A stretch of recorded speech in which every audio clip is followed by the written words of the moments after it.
Olá, gente. Saudações freudiana. Nós estamos aqui no Instituto IAPB, no podcast Vida em Harmonia, né? E nós estamos aqui com o professor Doriedson Sintra, o grande mestre da psicanálise.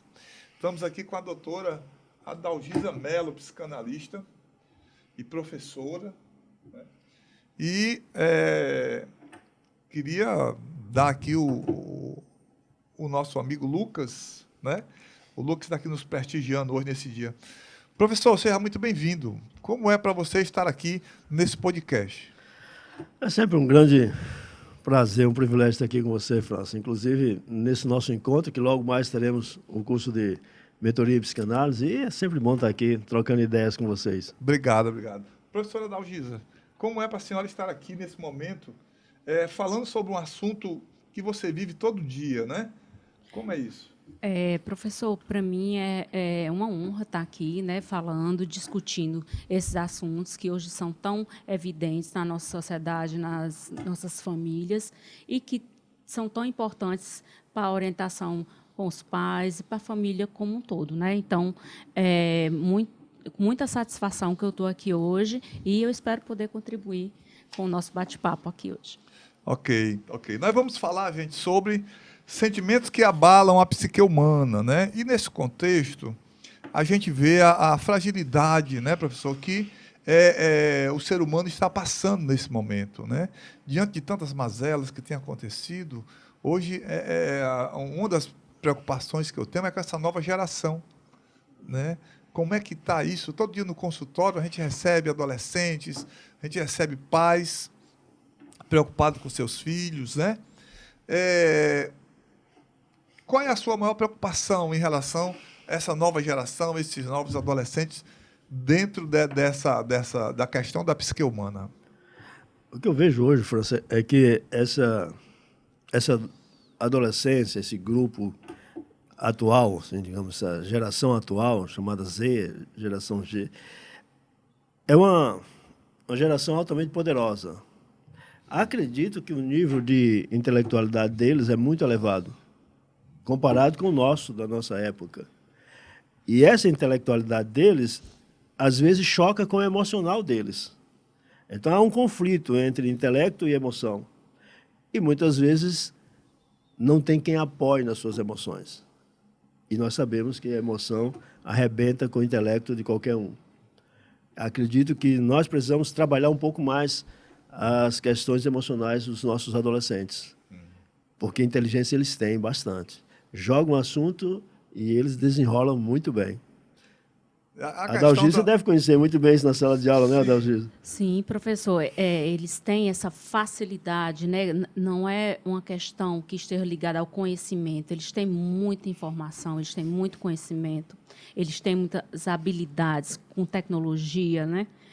Mas o que se percebe hoje são outras questões, né? A gente percebe que eles têm uma dificuldade com as questões do emocional, né? Dos conflitos, de lidar com certas coisas, de lidar com a frustração, Eles têm muitos medos, eles têm muita insegurança, eles têm baixa autoestima.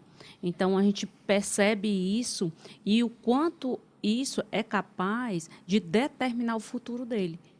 Porque a impressão que se tem é que a família e a escola se preocuparam com aquele adolescente estar na escola, estudando, adquirindo conhecimentos, a família se preocupou em dar a ele uma boa educação, em dar a ele coisas materiais, mas que não se preocupou muito com a questão do emocional desse adolescente. Então, eles chegam para nós com muitas questões, com muitos conflitos. Então, assim, a escola hoje enfrenta esse desafio de como é que se vai fazer, porque a escola não é preparada para lidar com isso e talvez não seja a função principal da escola. Então, às vezes, por diversas vezes nós nos pegamos fazendo essa reflexão e não sabendo como agir da forma correta, né? Então, fica aí esse dilema que é cada vez mais constante na vida escolar do aluno, principalmente nesse contexto pós-pandemia. Professor Dori Edson, o colégio, a família hoje, está preparada para lidar com a questão da inteligência emocional de um adolescente? Rapaz, eu já acho que a nossa geração criou os filhos atuais, né? Porém, nós também não éramos trabalhado o emocional. Aí esses filhos cresceram, tiveram seus filhos, que também não souberam. Eu acho que é uma corrente, uma cadeia. A família também não está. Acredito que nós estamos muito voltados para o intelecto, muito voltados para a razão, muito voltados para a profissão, para o ganhar dinheiro, e estamos esquecendo de quem nós somos emocionalmente. E nós sabemos também que a grande maioria das nossas doenças físicas tem origem no emocional. Alguns falam 70%, outros falam 80% das nossas doenças são psicossomáticas. Então, eu estou preocupado em ganhar dinheiro, estou preocupado no meu intelecto e estou esquecendo das minhas emoções, dos meus valores, dos meus sentimentos. Casamentos se rompem, namoros, adolescentes, namora hoje, amanhã separa, né? Então, eu acredito que é necessário uma educação emocional, que Daniel Goleman começou a falar nisso no início do ano 2000, com o livro Inteligência Emocional, mas não fez muito efeito ainda. Precisamos dar uma atenção maior para as emoções. Uhum. Doutora Adalgisa, no consultório, você tem atendido muitas mães e essas mães desses adolescentes, elas estão preparadas para dar esse treinamento, esse ensinamento aos filhos? Professor, eu atendo, mas o que se percebe é que a família está tão perdida ou mais perdida do que a escola. Porque a família é mais envolvida emocionalmente, muitas vezes ela não percebe, esse adolescente, ele vive no mundo dele, ele vive no quarto, ele vive no seu computador, ele vive no seu tablet, no seu smartphone, e a família, de certa forma, é colocada um pouco de lado, aquela convivência com a família. Então, a impressão que se tem é que os pais não conhecem a fundo os problemas que esse adolescente apresenta na escola. Então, quando vem para o consultório, o que é que vem? O adolescente vem com um problema e o pai nem desconfiava que ele tinha aquele problema. Nem sempre são problemas graves, são problemas até solucionáveis, mas os pais desconhecem. É como se até eles... por aproximação, né? Por falta de aproximação com o filho, e acaba Até por desconhecendo falta de a própria vida do filho. do né? filho, eles não conhecem. Às vezes são problemas até simples, coisas que seriam possíveis de resolver pelo diálogo, mas como não existe esse diálogo, porque é como se tivesse os pais muito ligados no trabalho, os filhos muito na escola. A escola hoje, a maioria é tempo integral. Ele chega em casa à noite, os pais à noite, todos cansados, o filho quer ir para a tecnologia, quer ir para o seu quarto, os pais têm os afazeres domésticos e outras obrigações, então é como se tivesse todo mundo junto, mas separado, né? O que não acontecia em gerações anteriores. As famílias tinham uma convivência, o momento do jantar, todos à mesa, sentavam-se para discutir, para falar sobre o seu dia, conviviam com os avós, as famílias eram mais numerosas. Então, hoje é como se existisse essa separação, essa solidão. É como se eles vivessem É uma solidão sozinhos. emocional e intelectual, né? E Porque não tem intelectual. mais como trocar ideias com o pai, não tem mais... O filho não sabe mais o que perguntar para o pai, ou nem tem a liberdade de perguntar, porque não tem mais essa convivência. Então, há uma solidão intelectual também nisso. E não tem nem interesse. Quando ele quer saber de uma coisa, ele vai na Vai internet. Né? Ele vai buscar na internet. Né? Ele não vai perguntar para o Então, pai. a família está perdendo o brilho, o poder de ser o centro da formação dessa nova geração? Eu poderia dizer que sim, porque as famílias hoje são mais fragmentadas, né, professor? Elas estão mais fragmentadas, como eu disse, elas são menores, elas hoje não moram como antigamente, ou próximo do restante dos familiares, ou todo mundo junto na mesma casa. Antigamente tinha isso, né? A proximidade com os avós, esse contato. Então, está um pouco desfragmentada, né? Então, tem questão de pais separados, então, as famílias hoje são diferentes. O pai e a mãe trabalham, o filho passa o dia inteiro na escola. Então, ela não é como antigamente, né? Então, antigamente, você convivia com tios, você convivia com os primos. Hoje, você tem que provocar esses encontros, que são cada vez mais raros, né? Geralmente, eles acontecem nos casamentos, aniversários dos mais velhos. Então, ela está um pouco desfragmentada e isso gera uma solidão muito grande nesse adolescente. Então, como ele passa o dia inteiro na escola, isso deságua lá. E essa convivência escolar não é uma convivência que supra a carência afetiva, o trabalho emocional familiar, né? Não. Porque o foco da escola é outro e deve ser outro também, né? Sim. Mas, por muitas vezes, nós precisamos desempenhar, nós nos pegamos tendo que fazer esse trabalho de escutar, de ouvir, de mediar conflitos, acaba caindo nas mãos da escola, né? E casos graves, transtornos graves, que deveriam até estar sendo tratados por um médico ou por um terapeuta, e que a família nem desconfia. Por vezes, nós precisamos chamar a família e dizer que precisa encaminhar para um tratamento médico, para um tratamento terapêutico, porque a família não despertou, não observou aquele comportamento disfuncional da criança, né? Nós temos casos, por exemplo, de adolescentes que se mutilam e eles escondem, eles usam casacos, eles se trancam no quarto, eles se escondem, né? Escondem os seus conflitos, as suas dores. Você deve ter algum conhecimento, Lucas, de amigos assim também, que essa questão de mutilação, né, que se esconde. Alguns, né, no caso. E eles falam sobre isso abertamente ou eles escondem? Por que eles fazem isso? Como é que acontece? Eu não sei bem como é que acontece, mas sempre eu percebo que eles tentam esconder, mas a gente acaba vendo, né? E já perguntei várias vezes por que eles fazem isso, mas nunca respondem. Não respondem, né? Não. A gente percebe que ele quer mesmo esconder e tenta, mas a gente percebe, se você observar bem, às vezes ele tem cicatrizes, Sim. porque eles vão mudando de lugar do corte, né?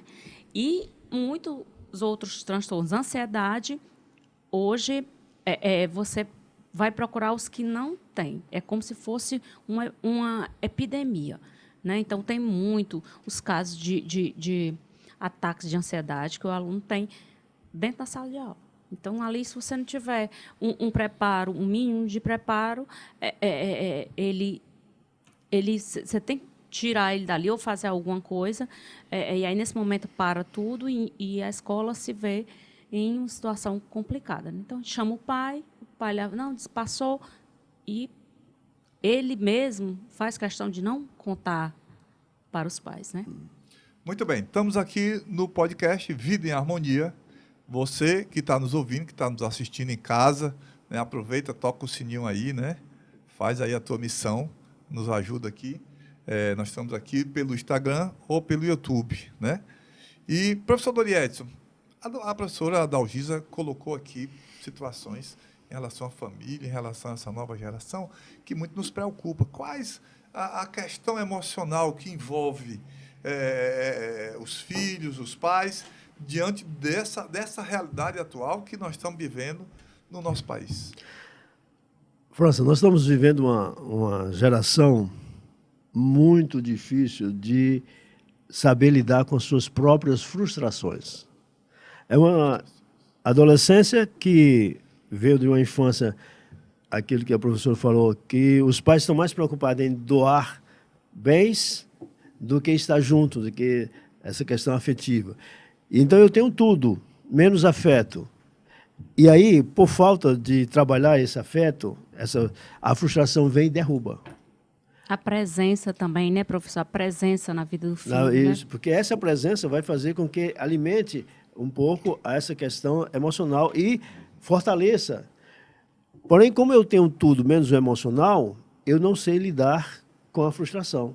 Porque quando a frustração vem, eu fico perdido. E saber lidar com a frustração é algo muito complicado. A frustração. Essa frustração, ela leva a algum ressentimento?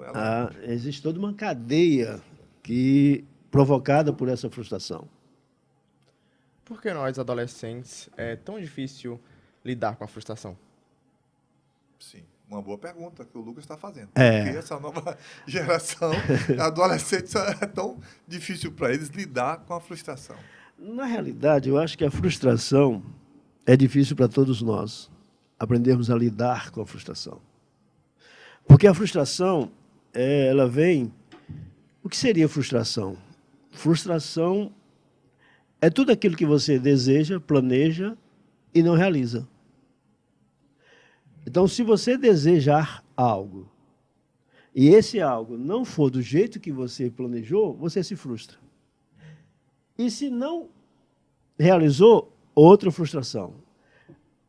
Para você não se frustrar, não deve desejar. Se você não desejar, você não vive, porque o ser humano deseja sempre aquilo que lhe falta. Veja como é importante aprender a lidar com essas frustrações, porque eu costumo dizer que só existem duas verdades nessa vida. A primeira é que você vai morrer. E precisa aprender a lidar com isso. Porque se você não aprender a lidar com a morte, você não vive. E a outra é a frustração. A outra verdade é que você vai se frustrar, velho. E nós precisamos aprender a lidar com isso. Na escola a gente ouve dizer, o aluno não quer mais ir para a escola porque ele se frustrou com a escola. Ele se frustrou com o professor. Sim, e daí? Faça o seu filho se frustrar. Fique próximo. Ensine a seu filho se frustrar, a lidar com a frustração. A psicanálise é isso. A psicanálise frustra bastante. Uma das ferramentas principais da psicanálise é a frustração. Eu poderia associar a frustração à experiência, a aprendizado? A falta de aprendizado, né? Não, a aprendizado. Quando você se frustra, você aprendeu alguma coisa com aquela frustração. Pode ser negativa ou positiva, mas ali tem um aprendizado. O aprendizado vem com a experiência, mas não com a frustração. Porque a frustração te leva a A frustração não é uma experiência? Mas eu acho que está mais ligada à não aceitação, né? Eu não aceito que aquilo não deu certo, não, a né? gente está vendo pelo lado negativo. Eu estou colocando o lado Tá positivo certo. do processo. Não, se eu me frustrei, eu me machuquei.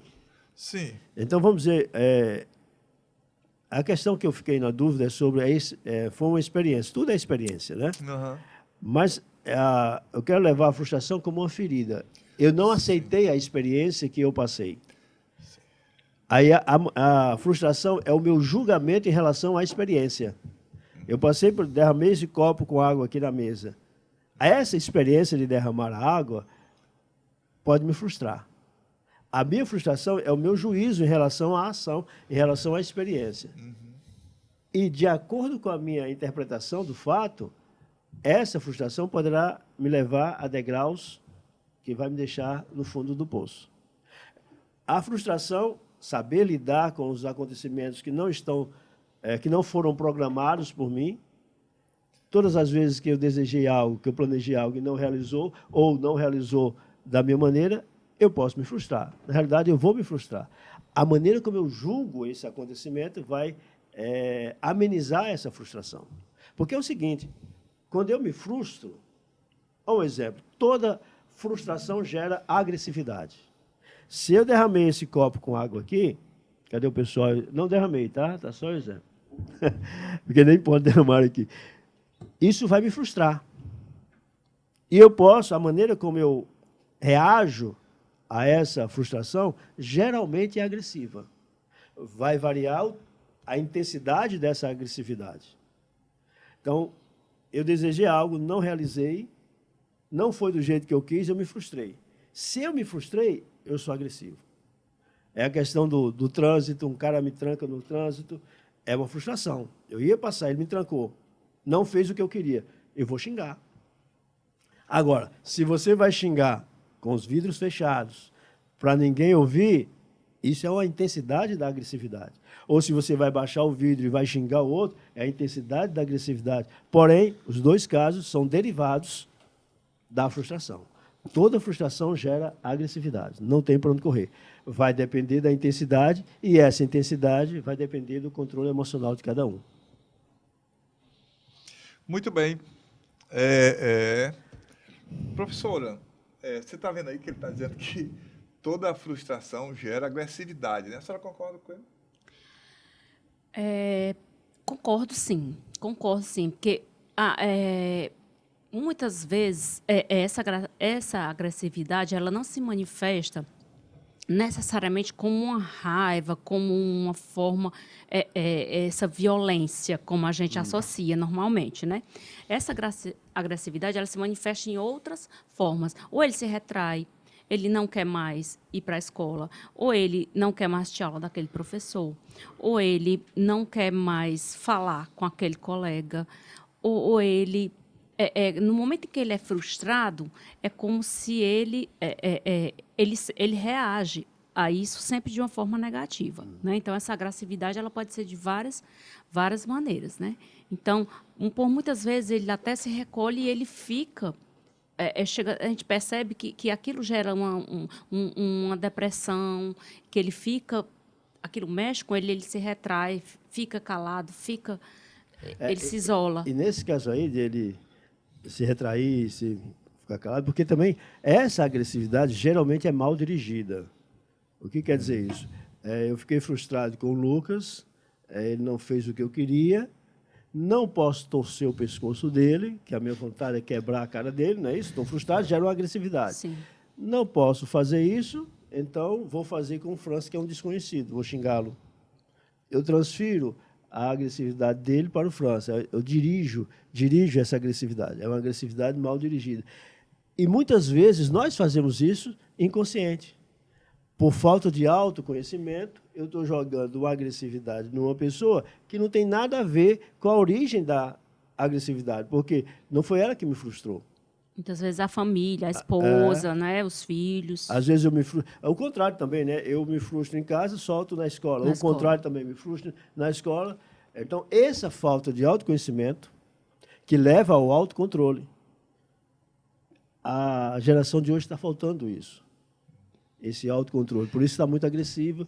E a pessoa diz, poxa, eu não fiz nada, você está louco? Porque há essa agressividade mal dirigida aí. Essa agressividade e essa frustração, isso pode levar à depressão? É um caminho. Porque é o seguinte, a agressividade gera... A frustração gera agressividade mal dirigida. Só que aí o que acontece? Eu sou frustrado, a gente até diz, sai daqui frustrado, né? Você é frustrado. Eu estou frustrado, agressivo, e o que acontece quando eu sou agressivo com você? Quando eu trato você mal? A tendência é que você me trate mal também. Né? Aí vai acontecer, eu vou perceber que eu estou agredindo todo mundo e estou sendo agredido também. Aí haverá um isolamento, um desejo de ficar só. Verdade. Eles passam muito tempo no quarto, eles se isolam, eles não socializam. Alguns têm pavor com a socialização, eles não querem socializar. Porque ele não sabe lidar com essa sociabilidade, não sabe lidar com esse mundo social, porque ele vai agredir e ser agredido. E a origem é lá na frustração de um desejo dele lá que não está sendo bem trabalhado. Muitas vezes, essa frustração está inconsciente, mas a reação não. Ele está agressivo, agressividade mal dirigida e antissocial. Aí ele se isola. Ele se isola. E esse isolamento aí, essa solidão, não é essa vontade de ficar num quarto ouvindo música, de boa, estudando, não. Ele quer sumir do mapa. E aqui eu abro um parêntese aqui. Você já pensou em fugir do mapa? Desaparecer do mundo? Ir para um lugar que não tivesse ninguém, que não desse satisfação a ninguém, que não importasse com ninguém, né? Eu queria sumir. Vamos fazer o seguinte, pessoal. Vamos fazer essa pergunta à pessoa certa. o Lucas, né? Ah. Um jovem nessa idade, né? Diante do desafio de estudar, da pressão dos pais, né? Diante desse contexto, dessas tribos novas em que você está inserido, né? O que é que você acha disso? Você já pensou em sumir do mapa, como disse o Dr. Doriedson? Assim, eu mesmo, não. Nunca pensei em tentar fugir Em sumir da do mapa. realidade. Porque independente se eu quisesse ou não, acho que não daria muito certo, né? E eu acho que começar a fazer várias coisas como se cortar, sabe? Aham. Eu acho que não é uma boa opção, né? E já pelo outro lado, eu já vi vários amigos meus pensando nisso. Aí já começaram a ter cicatrizes e é isso. Mas subir do mapa você nunca Não, pensou em. Não, subir do Não, mapa. Fico não. contente em saber que ele não Que teve bom, essa. né, Bufu? Que Porque bom. esse é dos nossos garotos. Que bom. Porque existe um fator inconsciente nesse fugir do mapa, desaparecer do mapa. Porque qual é o lugar que você vai, que não dá satisfação a ninguém, que não ouve nada, que ninguém te perturba E você vai ficar bem. e você vai ficar bem? Cemitério. Não o cemitério em si, mas é um desejo inconsciente suicida. Pulsão de morte, professor? Pulsão de morte. Eu quero ir para um lugar que ninguém Quero desaparecer. desaparecer do mapa. É lá o cemitério. Não que ele deseja A morte. a morte, mas inconscientemente ele tem uma pulsão de morte aí latente. Ok? Então eu tenho frustração, agressividade mal dirigida, solidão e agora, que é a praxe dos adolescentes, irritabilidade, Sim. ressentimento. Os adolescentes, por qualquer coisa, estão ressentidos. Aí, você é muito ignorante, você é muito estúpido. Mas para ele chegar aqui, ele já passou pela cadeia. A agressividade, essa cadeia de frustração, agressividade, solidão e ressentimento. E ele está ressentido por quê? Porque eu me frustrei, ninguém viu. Eu fui agressivo por causa dessa frustração, ninguém deu atenção. Eu me isolei do mundo e ninguém prestou atenção. Aí ele se revolta contra a sociedade. Eu não sabia, eu me isolei porque eu não sabia lidar com o mundo social. E esse social não veio me ajudar. Agora eu me revolto contra essa sociedade. Aí essa sociedade passa a ser nociva para mim e eu nocivo para ela. E nesse momento, ressentimento. Aí vem um outro fator, que esse ressentimento gera muita tensão emocional. E aí, depois dessa tensão emocional, vem a depressão. E a depressão é um dos fatores dessa sociedade adolescente. Muitos adolescentes estão nessa depressão, depressivos. Mas lembrando que, para ele chegar lá, ele passou por toda essa cadeia, essa escada descendo. Frustração, agressividade mal dirigida, solidão, ressentimento e depressão. E aí a gente precisa ter um cuidado, porque é muito comum a gente dizer, olha, você está com depressão, anima, cara, sai dessa, você é forte. Não é assim que sai de uma depressão.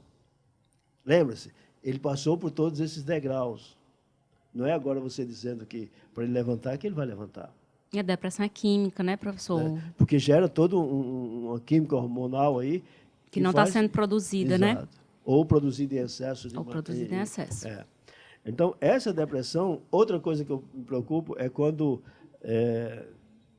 existem alguns religiosos que querem curar a depressão e dizem o seguinte, olha, meu irmão, depressão não é doença de cristão. É falta de Deus. Diz É logo falta de assim, Deus. É falta de Deus. Como se houvesse uma doença exclusiva para cristãos.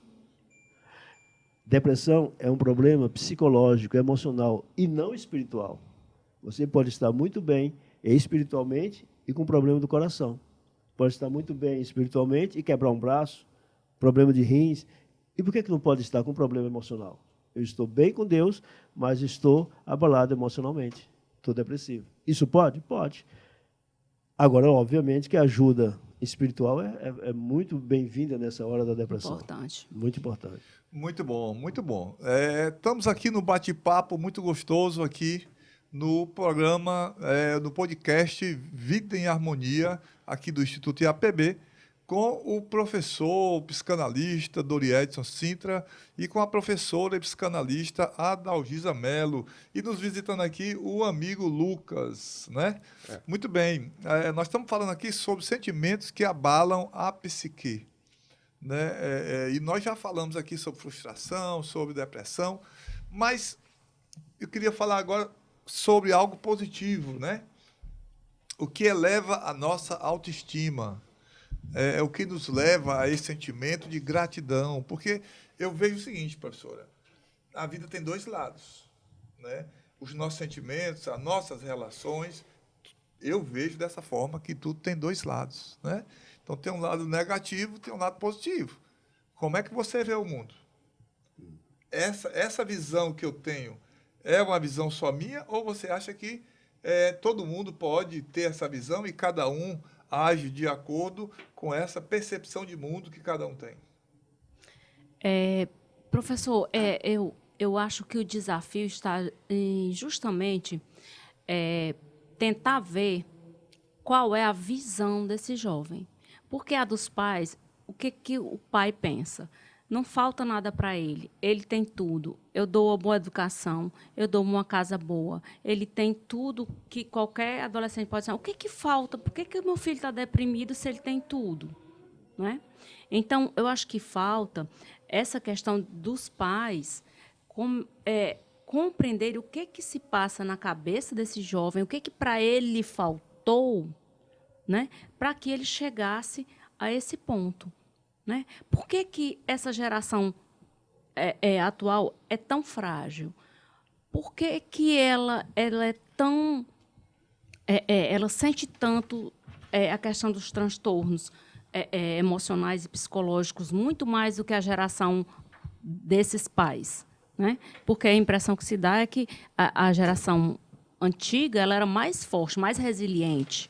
Né? Então, a impressão que se dá é que a de hoje ela não tem essa resiliência. Né? Então, o que faltou? Onde foi que nós erramos? O que foi que a mãe fica desesperada, não sabe o que fazer, procura um psicólogo. Então, quase toda mãe tem um psicólogo de plantão, porque ela não sabe como lidar com aquela questão. Ela não entende por que o filho está agressivo, se o filho tem tudo.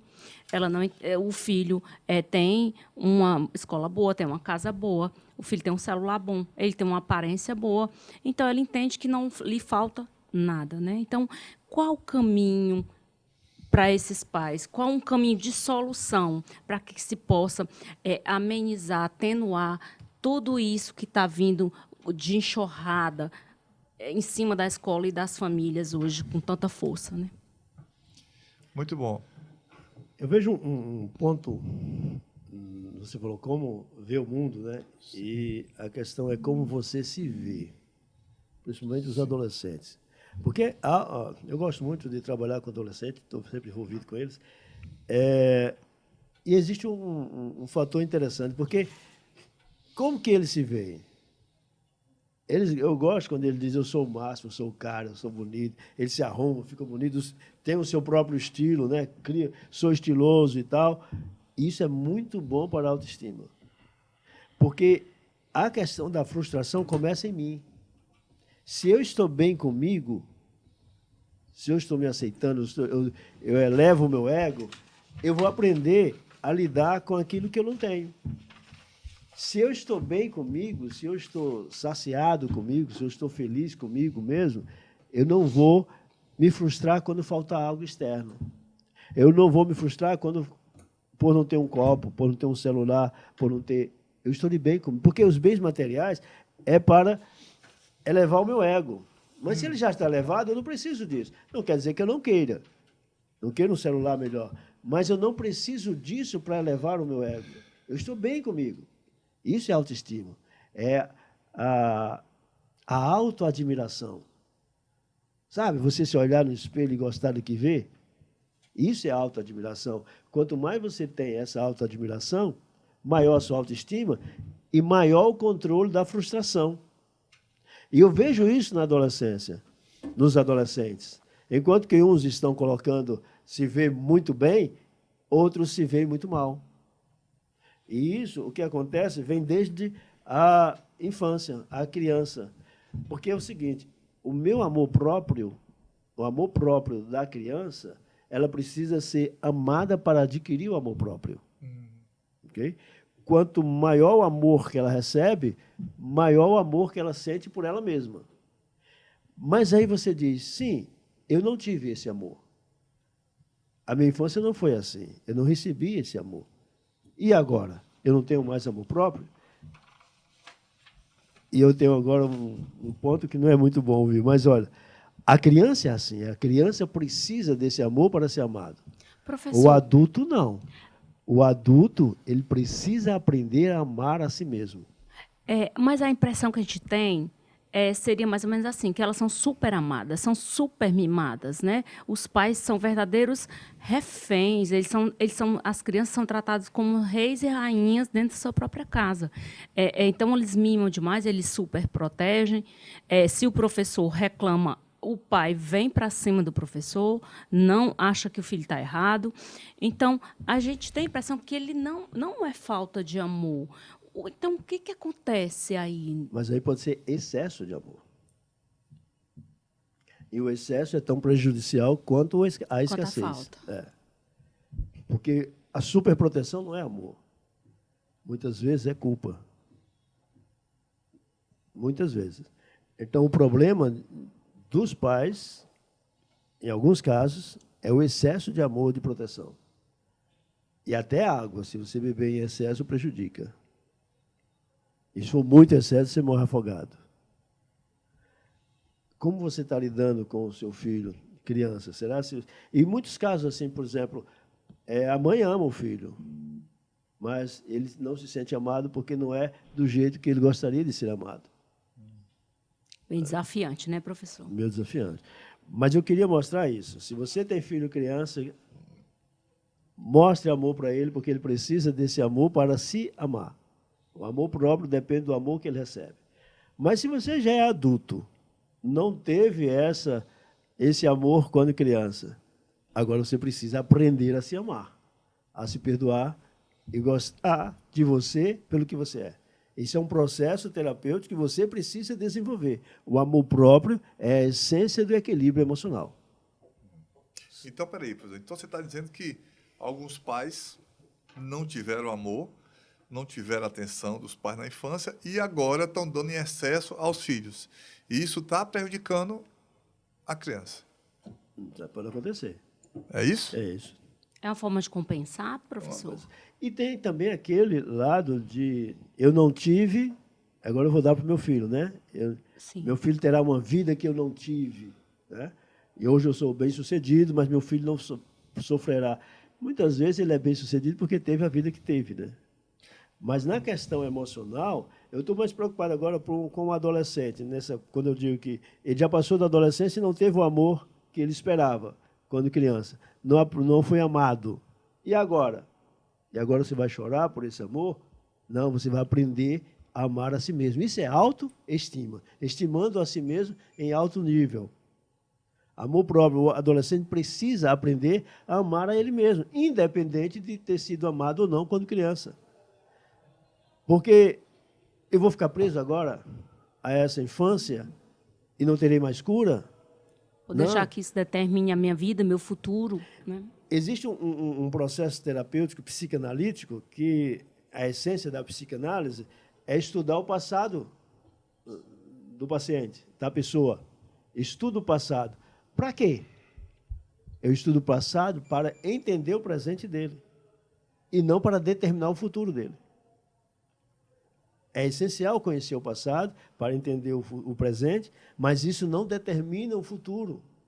Eu aprendi que eu não tive amor e por isso eu sou assim, chato, briguento, tudo mais. Ok, entendi você. Mas e daqui para frente? Você precisa aprender a amar a si mesmo. Esse amor próprio é a essência do equilíbrio emocional. Olhar para você, se apaixonar por você, ter tesão por você, sabe? Isso é que vai fazer a tua autoestima, a tua sensualidade. É o que vai chamar a atenção. É que as pessoas vão olhar para você e vão gostar de ver e sentir a sua presença. Você acha que essa nova geração, nessa faixa etária de 14, 15, 16 anos, tem maturidade para isso? Infelizmente, essa fase aí, ele ainda está esperando o amor dos pais. Tá? E quando eu me refiro que você precisa aprender a amar a si mesmo, é uma geração um pouquinho mais adiante. Agora, se a gente trabalhar essa adolescência, essa fase desse amor próprio, como o Lucas tem e tudo mais, ele será um adulto bem mais produtivo, psicologicamente, emocionalmente e profissionalmente também. O que nós precisamos, pais, entendermos é que nós precisamos, já que não tive tempo de dar o amor, ou porque os pais têm amor, sim. Às vezes ele não sabe dar esse amor. Né? E eu não tive tempo para dar esse amor. Então agora eu vou ensiná-lo a amar a si mesmo. Mas eu nem tenho pai para isso. Então aprenda a amar a si mesmo. O que você não pode é ficar justificando o seu comportamento por falta de um amor do passado. Isso é frustração. Isso gera agressividade, solidão, ressentimento e depressão. Aprenda a amar-se. Você é a melhor coisa que Deus já fez nesse planeta. Você é o milagre que Deus fez. Eu tenho 18 anos de terapia, de psicanálise. E a cada dia que passo, eu me encanto cada vez mais com o ser humano. Eu acho que, quanto mais eu mergulho no inconsciente do ser humano, quanto mais eu conheço o ser humano, mais eu me aproximo de Deus. Porque o ser humano é a essência de Deus. Nós somos a essência. Então, você é muito bonito, você é muito lindo. Aprenda a amar-se, porque você é... E isso não é chavão de autoajuda, não. Isso é o que eu penso. Nós somos a essência de Deus e Deus está dentro de cada um de nós. Somos belos, bonitos. Precisamos amar a nós mesmos. Perfeitos como somos, né? Perfeitos como somos. Que bom, que legal, né? Eu costumo falar para os nossos alunos aqui do Instituto IAPB que não importa o que fizeram com você no passado, o que importa é o que você vai fazer com o que fizeram com você, né? Isso nos leva a caminhar, né, em direção ao futuro com a visão, com o processo de aprendizagem por tudo que você passou. E porque alguns pacientes chegam no nosso consultório no loop, né, onde eles se repetem toda semana, né? Toda semana ele se repete a mesma coisa, ou seja, ele está preso no passado, não sei quantos anos, né? Muitas vezes com luto, muitas vezes com a traição, muitas vezes com abandono, né? E a pessoa se perdeu no tempo, né? Eu vejo que essa nova geração ela tem uma certa facilidade para entrar nesse processo, né? Como você vê isso? Eu acredito que vai ser cultural isso aí, viu, França? Nós precisamos mexer na cultura psíquica da atualidade. Ensinar as pessoas a olhar para si. Isso vai ser um processo cultural, acredito. Porque eu também acredito que a nova geração, a futura, será melhor do que essa. Acredito nisso. É um psicanalista ingênuo, que o mundo está se tornando cada vez pior. Não está. Há 100 anos, como que era a vida? Guerras e tudo mais, guerras Sim. e etc. Há 2000 anos, no tempo de Cristo, matavam crianças de 2 anos de idade. Não é? Tem lá o negócio de Herodes lá. Sim. Hoje isso é um absurdo pensar nisso. Então, eu acredito que a geração futura é melhor do que essa. Lógico, precisamos trabalhar essas questões. Como eu acredito que é possível desenvolver esse amor próprio, é possível desenvolver, então a geração futura será melhor do que essa. Professor, você falou aí da questão da autoestima ou autoadmiração, como a gente chama na psicanálise. A gente sabe que os adolescentes, principalmente hoje, nesse universo das redes sociais, onde está todo mundo mostrando que eu estou viajando, que eu tô com esse carro, que eu tô com esse telefone, eu tô fazendo isso, eu tô comendo essa comida, eu tô... Até que ponto isso aí vai impactar a autoestima de quem não vive essa vida? Porque a gente sabe que isso ali é uma amostragem. A pessoa não vive aquela vida, não é assim. É porque o que se mostra na rede social é como se você tivesse uma vida perfeita. Então, eu filmo aqueles momentos, eu estou sempre feliz, eu estou sempre bem, eu estou sempre em bons lugares, eu estou sempre comendo boa comida, então eu estou consumindo o que há de melhor, e é isso que todo mundo quer passar, né? Então, ninguém está triste na rede social, ninguém está com problema. Então, assim, e a gente sabe que os jovens são muito suscetíveis a essas questões, né?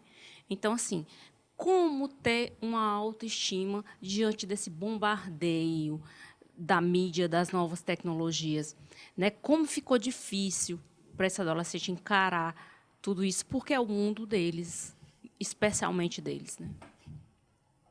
Quer falar alguma coisa sobre isso, Lucas? Aí que você, Quer comentar, Lucas? Essa euforia de selfies. Assim, a gente posta mais coisas na internet por status que tem que mostrar que tá bem, né? Mas fora da internet a gente não tá tão bem quanto lá na internet. A realidade é outra. É um mundo diferente. Eu vejo assim, como se dissesse o seguinte: olha, se você não gosta de mim aqui, então passe a gostar de mim pelo o que eu faço, pelo que eu tenho, e não por mim. Olha o que eu faço, olha o que eu tenho. Então, goste do que eu tenho e aproveite e goste de mim também. Porém, quando eu me amo, como eu tenho, a Jung chama de a ânsia de ser admirado, quando eu alimento essa ânsia de ser admirado, e eu, admirado por mim mesmo, porque quando eu não sou admirado por mim, a minha ânsia é para que você me admire. E aí eu vou fazer tudo isso, eu vou viver em prol da sua admiração. E postar em excesso, posta a em questão excesso. da curtida, do like, tudo Coloca mais. filtro, porque não gosta de como é na realidade, né? E se não tiver tantas curtidas é porque eu não sou popular, não estão gostando. E é como se fosse uma angústia aquilo, né? Porque as pessoas estão sempre postando coisas... É como se elas vivessem no mundo virtual. Uma fantasia, né? E um ideal inatingível, porque ninguém tem essa felicidade constante. Né? Mas isso é a carência? De ser aceito. Carência de ser A aceito. carência de ser aceito. De ser admirado. Ser admirado. Isso foi falta de atenção dos pais, falta de carinho, de amor dos pais. Como é que gerou isso? Eu queria levar para o outro lado, assim. O que você vai fazer com essa carência? Como você vai administrar essa carência? Eu vou postar mais coisas melhores do que o meu colega, eu vou entrar na competição. Ou eu vou mergulhar em mim e descobrir em que eu sou bom e valorizar o que eu tenho, o que eu sou. Porque Na realidade. Porque a gente tende, essa geração, valorizar o que eu tenho. Sim. E vou mostrar para você valorizar É também, muito e consumista. automaticamente eu ganho com isso. Quando, na realidade, eu preciso mostrar, valorizar o que eu sou, como eu sou. Como é que eu estou vivendo comigo mesmo. A minha autoimagem. Como que você se vê. E como você se julga. Eu digo que eu sou a pessoa mais bonita do mundo. Algumas pessoas não acreditam, mas é porque elas não sabem julgar, não sabem avaliar a beleza das outras pessoas. E você, como se vê? Sabe, nós precisamos aprender a olhar para nós mesmos de uma maneira que ninguém olha. A beleza interior, mas é a sua beleza. Quando eu tenho essa satisfação, esse amor próprio, essa autoimagem, eu não vou precisar postar tanto para que você valide essa imagem. Eu já tenho o meu valor. É isso que nós precisamos ensinar para os adolescentes, para que eles possam resgatar esse amor próprio e a próxima geração será bem melhor, mais equilibrada. Certamente. Você acredita nisso? Que a Acredito. próxima geração será bem melhor? Acredito. Acredito, lógico. A humanidade hoje é boa. O ser humano hoje é bom. Mas tem aquela mãe que mata o filho recém-nascido. Essa é uma péssima mãe, é uma péssima pessoa. Mas você não fez isso com a sua. Milhões e milhões de pessoas não fazem isso. Morrem pela filha. Agora, tem um doente ali, nem sei se é humano, ok? Que fez isso. Então, tem um grupo de seres que são má, que é mal. Um grupo que é mal. Mas isso não representa a humanidade. A humanidade é boa. A essência da humanidade é boa. E eu diria mais, assim, por alto nível, assim, nem 5% da humanidade é igual a essa. Vamos dizer dos brasileiros, é igual a essa mãe que mata a criança. Nem 5%. Se 5% da população do Brasil sobra 90%. 90% de 200 milhões, mais ou menos, 95%. 5% vai dar quanto? 10 mil. 10 milhões. 10 milhões. Então, vamos dizer que 10 milhões da população do Brasil é mal. É mal, nem sei como é que... 10% da população, esse grupo é mal. Mas sobra 90... Não, 10 milhões, né? 10 milhões. Mas sobra 190 milhões. De pessoas boas, iguais a mim, igual a você. Entende? E nós colocamos um número alto. Aí sobra aí 95, eu acho que 90 milhões de 5% pessoas. é muito, né? 5% é muito. E o restante é 90% igual a você, igual a você, igual a você, igual a mim. Acredito nisso, que a população, o ser humano é bom por natureza. Agora, tem uns que se converteram, que ao mal, e eu não posso julgar a humanidade por eles. Por exemplo, no caso do Hitler. Posso dizer que a humanidade é igual a Hitler. Quantos Hitler existiam no mundo? Lógico que existem vários que a gente não conhece, mas não representa a humanidade. Representa esses 90% que é boa. Esses 90% são bons, iguais a nós. Muito bom, muito bom. Estamos aqui no podcast Vida em Harmonia do Instituto IAPB, que é o Instituto Acadêmico de Psicanálise do Brasil. Nós somos uma sociedade psicanalítica de formação freudiana. Estamos aqui com o professor Dori Edson Sintra, com a professora Adalgisa Mello, e psicanalista também, e o amigo Lucas, né? Estamos aqui falando sobre sentimentos que abalam a psique. Professor, se o ser humano, através de uma carência desse relacionamento dele com os pais dele, né?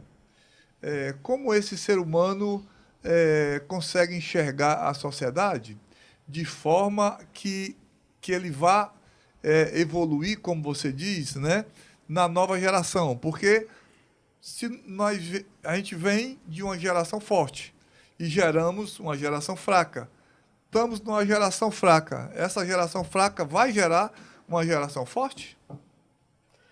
Vamos fortalecer essa geração fraca, né? Eu acredito nisso. O processo, mas precisa fortalecer essa. É preciso intervir agora, né, professor? Intervir agora. Você está caindo, eu estou vendo que você está caindo, eu posso evitar a queda, eu vou ter que evitar. Então, cabe nós, professores, terapeutas, o governo, sei lá, intervir a isso, porque nada acontece por acaso. Tem que haver uma intervenção. Então, a psicanálise, hoje a psicanálise antigamente era coisa de louco, hoje é status. É bom dizer que faz psicanálise. É chique, terapia. né, professor? É Dizer chique. que vai ao então, terapeuta. aproveita isso e vai fazer terapia. É bom, equilibra. A terapia, eu costumo até dizer que é a ciência dos intelectuais, dos inteligentes. E eu disse no início que essa molecada de hoje está muito inteligente. Então, o intelectual dá muito elevado. Então, ele precisa de terapia para equilibrar essa inteligência. E a terapia pode até não dar inteligência para ele, mas vai dar controle Equilíbrio emocional. emocional. Aí, com inteligência e equilíbrio emocional, aonde essa garotada vai chegar? Vai longe, melhor do que nós. Muito bem, você que está nos ouvindo agora pelo Instagram ou pelo YouTube, né? Dá o teu like aí, nos ajuda aí. Faz tua inscrição no canal aí, tá bom? Professora Dalgisa, as suas considerações finais aqui para fazermos aqui o encerramento do programa Vida em Harmonia. Professor, só agradecer mesmo pelos ensinamentos aqui do professor Dori Edson, né, que enriquece tanto a gente com a experiência que ele tem e com toda essa prática e todo esse conhecimento que ele tem acumulado, né? E, assim, é muito bom escutar dele que existe um caminho de solução, que existe uma esperança, né? Que nós não estamos perdidos. Embora a gente tenha a sensação de que as autoridades governamentais ainda não despertaram plenamente para essa questão, né? Mas que ela já acontece em casa, nas famílias, ela acontece na escola, ela acontece na nossa sociedade. Então, eu acho importante a gente debater, eu acho importante a gente discutir, trazer à tona mesmo, porque isso está aí, colocado para nós, e é o dia a dia na escola do seu filho. Procure saber como está, visite a escola do seu filho, procure dialogar com ele de alguma forma, mesmo que ele não queira, procure formas de chegar a esse mundo dele e que ele se abra com você, que ele diga o que está acontecendo, que ele diga o que ele está sentindo, que eu acho que é por aí que a gente vai encontrar um caminho de solução, né? Então, nós estamos aí, os terapeutas, para acolher tanto esses pais como esse adolescente. Nós estamos aí com vontade de ajudar, com vontade de mostrar o nosso serviço e de ajudar mesmo, né? De apoiar essa coisa tão importante que a gente tem em casa, que é a família, que é nosso bem maior, que é os nossos filhos. Então, eu acho que é hora de abrir a nossa mente nesse sentido, em buscar essa ajuda, em buscar essa orientação, né, mais assertiva, para que se possa chegar a efetivamente um caminho de solução. Obrigado. Gratidão, professor. Obrigado, professora Dalgisa Mello, psicanalista e professora. E o nosso amigo Lucas, quais as suas considerações finais, Lucas? Eu só tenho a agradecer por estar aqui com vocês hoje, né? E pelos ensinamentos dele, que meu pai, eu só passei mais o tempo escutando, né? Porque eu não falei muito. Mas é isso, eu só tenho a agradecer a vocês. Nós é que agradecemos aqui a sua presença. Obrigada, aqui, tá Lucas. bom? Muito obrigado. Aí o cara fala e emociona a gente, né? Filho, é isso mesmo. Eu acho que acredito no bem do ser humano. Como professor, como psicanalista, isso aí não... Por mais que queiram mostrar, eu acho que nós vamos ser muito criticados por esse podcast. Ótimo. Porque nós estamos falando do lado bom do ser humano. E vai ser apedrejado por aqueles que veem o ser humano de forma negativa. Como terapeuta, como professor, eu acredito no lado inconsciente do ser humano. Porque esse lado, lá dentro, como diz Jung, tem a partícula de Deus. A partícula de Deus. E eu acredito nisso. E acho que você, que poderá nos criticar, não vai conseguir mudar o meu conceito. A questão da crítica é a questão da frequência mental de cada um, né? Então, quando a pessoa faz uma crítica a uma fala, a um texto, né, a uma colocação de alguém, em que frequência mental ele está? Ele não conseguiu perceber, né? Ele não tem maturidade suficiente, ele não tem conhecimento suficiente, ou muitas vezes ele tem conhecimento em excesso. E aí ele não consegue baixar a frequência para entender em que ritmo nós estamos falando, né? Eu acho que essa questão... Mas eu acho interessante as críticas. Eu acho que a gente aprende muito, claro, né? Claro. A vida, para mim, é um processo de aprendizagem constante. Então, eu estou aqui aprendendo. E quando nós falamos muito aqui sobre o amor próprio, isso não é filosofia barata, não. Isso é a essência da vida. Hoje o desequilíbrio mental é por causa disso. Falta amor por você, amor por mim, amor por tudo. Né? E nós, como psicanalista, temos um lema criado por Freud, né, que ele diz o seguinte: Boa. A psicanálise é a essência, uma cura pelo amor. Não é isso, professora? Perfeitamente. Né? Então, estamos aqui fazendo nosso papel. Quem não entender, beleza, dá o likezinho aí também aí, nos ajuda aí, né? Professor, e sobre para a gente encerrar aqui, o nosso tempo está quase chegando no fim, só esperando aqui a produção de dizer que acabou para a gente encerrar aqui. Vou nem olhar, não. Ele já disse, eu não vou nem olhar. Para mim não ver, né? Eu não vi, então não está acontecendo nada. Mas, professor, sobre um minutinho só sobre o curso de mentoria. Como foi para você criar a ideia desse curso de mentoria em psicanálise? Ideia fantástica, viu, professor? Eu Já também participei, fantástica. Parabéns, eu não me canso de parabenizar, porque realmente o curso é fantástico mesmo, é transformador. Muito bom. Muito Bom legal. mesmo. França, você sabe que existe uma grande, em todos os cursos, medicina, todo curso, uma grande dicotomia entre teoria e prática. Você passa o tempo todo aprendendo a teoria, quando vai para a prática, vê que faltou alguma coisa. Geralmente os cursos é teórico, né? Os cursos são teóricos. E aí eu disse, não, o psicanalista terminou o curso, e agora? Então vamos levar algo prático para ele. A nossa experiência na prática terapêutica. Na prática terapêutica. Quando a gente aborda de uma forma dinâmica, com encenação, cena teatral, com dinâmica de grupo, mostrando como é a vida no site analítico. Como é a vida na prática ali. Pega toda essa maravilha que é a técnica, a teoria psicanalítica, e agora apresenta como pôr em prática isso. Acredito que era tudo que eu gostaria de ter aprendido há 18 anos. Que alguém me ensinasse tudo isso. Sim, sim, legal, né? Muitos alunos nossos perderam essa oportunidade, né, de conhecer o curso de mentoria e participar dessa experiência riquíssima que você está nos proporcionando. Quero agradecer aqui a você pelo seu carinho, pela sua atenção. Sempre que eu lhe solicito, você prontamente me atende. Quero que saiba que tem um grande carinho aqui por você. Seja sempre muito bem-vindo à Fortaleza, tá bom? Professor Dalgisa, um grande abraço e até o próximo. Obrigada, professor. Gratidão. Um grande abraço a todos. Até o próximo.